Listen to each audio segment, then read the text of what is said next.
کربلا حق و باطل کی جنگ ہے، یہ فقرہ بالکل درست ہے، صحیح ہے، 100% درست ہے، مگر مبہم ہے، اس میں بھی ابہام ہے، ایمبیگوٹی ہے، اس لیے کہ دنیا میں ہر ایک کے ذہن میں حق کا تصور الگ ہے اور باطل کا تصور الگ ہے۔ کمیونسٹ خود کو حق پر سمجھتا ہے، کیپٹلسٹ کو باطل پر سمجھتا ہے، کیپٹلسٹ خود کو حق پر سمجھتا ہے، کمیونسٹ کو باطل پہ سمجھتا ہے، اور ہمارے یہاں اور ان کے اپنے اپنے آرگومنٹس ہیں، اپنے اپنے دلائل ہیں، اور اسی طرح دنیا میں ہر دو فرد خود کو حق پر سمجھتا ہے، دوسرے کو باطل پہ سمجھتا ہے، اور اسی طرح زندگی کی ہنگامہ آرائیاں برپا ہیں۔ کربلا حق اور باطل کی جنگ تھی، بلا شک بلا شبہ، مگر یہ عنوان تنہا ایک ابہام بھی رکھتا ہے، جتنا روشن ہے اتنا ہی مبہم ہے۔ اصل یہ ہے کہ حق اور باطل کا فیصلہ کن عنصر، فیصلہ کن جوہر، فیصلہ کن نقطہ، فیصلہ کن عنوان کیا تھا؟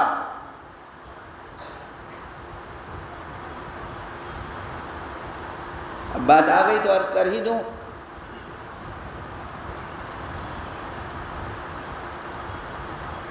دو فوجیں مقابل میں تھیں نا کربلا میں، ایک چھوٹی سی فوج تھی، چھوٹا سا لشکر، جسے لشکر یا فوج کہنا بھی شاید لغوی اعتبار سے اشکال رکھتا ہو، حالانکہ وہ فوج اپنی قلت کے باوجود اس کائنات کی عظیم ترین فوج تھی۔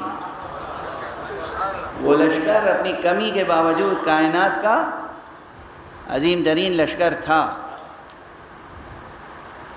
یہ شاعرانہ مبالغہ نہیں ہے، آپ کہیے گا کہ آپ کیوں کہہ رہے ہیں عظیم ترین، تو اس کا حکیمانہ اور استدلالی جواب بھی عرض کر سکتا ہوں، بالکل معروضی، آبجیکٹیو، تاریخ کے آئینے میں عرض کر سکتا ہوں کہ میں اسے کیوں عظیم ترین عرض کر رہا ہوں، سب سے کم ہونے کے باوجود۔ دوسری طرف ایک بہت بڑا لشکر تھا بظاہر،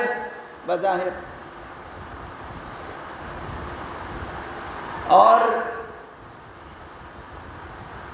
دست ادب جوڑ کے عرض کر رہا ہوں، صحیح اسپرٹ میں سماعت فرمائیے گا، بظاہر اس بڑے لشکر میں بھی بہت سے حفاظ قرآن موجود تھے، جانتے ہیں آپ، نماز پڑھنے والے ادھر بھی تھے موجود، روزہ رکھنے والے ادھر بھی تھے موجود، کلمہ لا الہ الا اللہ کہنے والے بھی موجود تھے ادھر، تو پھر فیصلہ کیسے ہوگا کہ حق ادھر تھا یا ادھر؟ رسول تھے، ادھر بھی نماز پڑھنے والے تھے، ادھر بھی نماز پڑھنے والے تھے، ادھر بھی روزہ رکھنے والے تھے، ادھر بھی روزہ رکھنے والے تھے، ادھر بھی حاجی تھے، ادھر بھی حاجی تھے، ادھر بھی قرآن کے حافظ تھے، ادھر بھی قرآن کے حافظ تھے۔ تو اب اس بات کو تسلیم کیجئے کہ اگر تھے تو پھر حق اور باطل کا معیار کیا ٹھہرا؟ کلمہ لا الہ الا اللہ کہنا حق و باطل کا معیار نہیں قرار پائے گا، کلمہ محمد رسول اللہ کہنا بھی حق و باطل کا معیار قرار نہیں پائے گا، نماز پڑھنا حق و باطل کا معیار قرار نہیں پائے گا، روزہ رکھنا، حج کرنا اور حفظ قرآن کرنا بھی حق و باطل کا معیار قرار نہیں پائے گا۔ دیکھنا یہ ہوگا کہ کون سی جماعت کس رہبر کے ساتھ کھڑی ہوئی ہے، لیڈر کون ہے، قائد کون ہے، امام کون ہے۔ جوہری مسئلہ ہے، آپ قیامت تک کہتے رہیے حق و باطل کی جنگ تھی، حق و باطل کی جنگ تھی، حق و باطل کی جنگ تھی، شبہ پیدا کرنے والے ہزار مغالطے پیدا کر دیں گے۔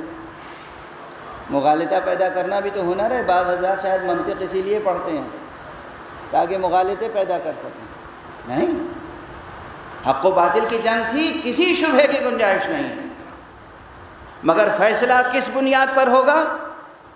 کلمہ لا الہ الا اللہ سن کر نہیں ہوگا فیصلہ، تکبیر سن کر بھی فیصلہ نہیں ہوگا،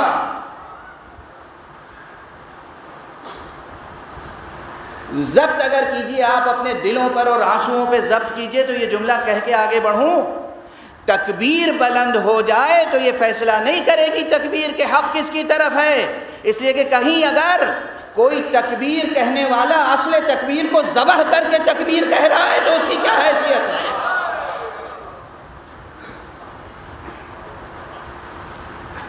حسین شہید ہو رہے ہوں اور قتل کرنے والا تکبیر کہے تو تکبیر کا نعرہ کیا حق و باطل کا فیصلہ کرے گا؟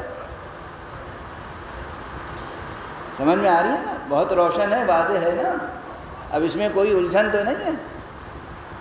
نہ نعرہ تکبیر فیصلہ کر سکتا ہے حق و باطل کا، نہ اس وقت نہ اس وقت۔